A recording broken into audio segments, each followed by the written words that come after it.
네, 대선 지지율 여론조사에서 열세를 보이던 도널드 트럼프 미국 대통령이 경쟁자 바이든 민주당 후보를 맹추격하고 있습니다.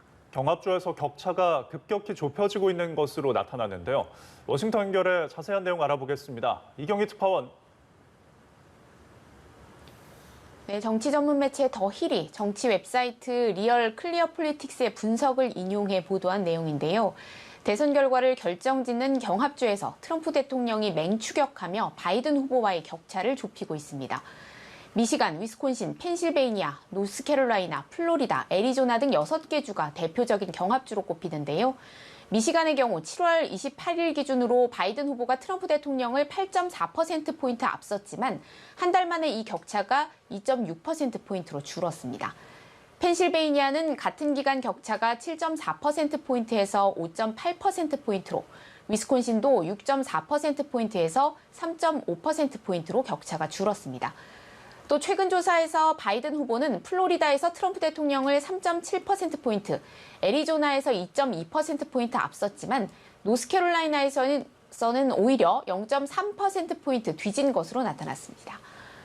폭스뉴스는 8월 말 기준으로 바이든 후보가 경합주에서 트럼프 대통령을 앞선 격차가 2016년 대선 때 민주당 힐러리 클린턴 후보가 앞선 수준보다 대체로 더 작다며 트럼프 대통령이 그때보다 더 좋은 상태에 있을지도 모른다고 평가했습니다. 2016년 8월 말 기준으로 힐러리 후보는 트럼프 대통령보다 위스콘신에서 10%포인트 이상, 미시간에서 9%포인트, 펜실베이니아에서는 9.2%포인트 앞섰습니다. 네, 그런데 지지율 격차가 줄어들었기 때문인가요? 바이든 후보가 자제하던 현장 행보를 재개했다고요? 그렇습니다. 77살로 나이가 많은 조 바이든 후보는 코로나19 상황을 고려해 현장 유세를 자제해왔습니다. 대신 화상을 통해서 연설에 나서는 경우가 많았는데요. 오늘은 대표적인 경합주로 꼽히는 펜실베이니아의 피츠버그를 찾아 현장 유세를 재개했습니다.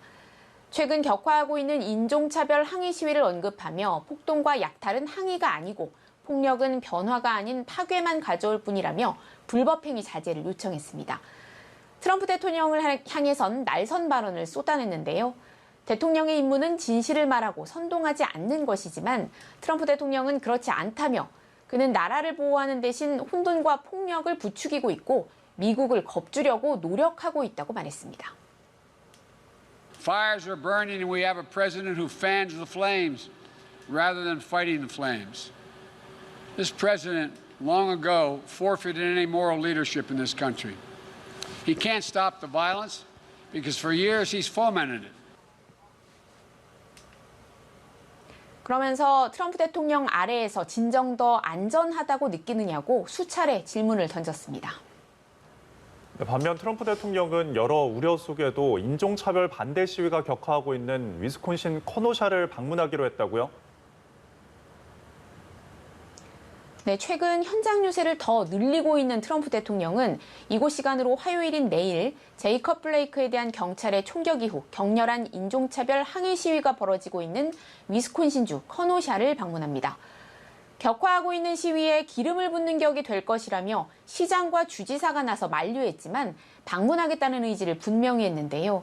트럼프 대통령은 오늘도 트위터를 통해 자신이 커노샤에 주방위군을 투입하는 방안을 고집하지 않았다면 지금 엄청난 사망과 부상이 있었을 것이라면서 법 집행관과 주방위군에게 감사하길 원한다고 말했습니다. 피해자 블레이크의 가족들은 만나지 않을 것으로 전해졌습니다. 지금까지 워싱턴에서 전해드렸습니다.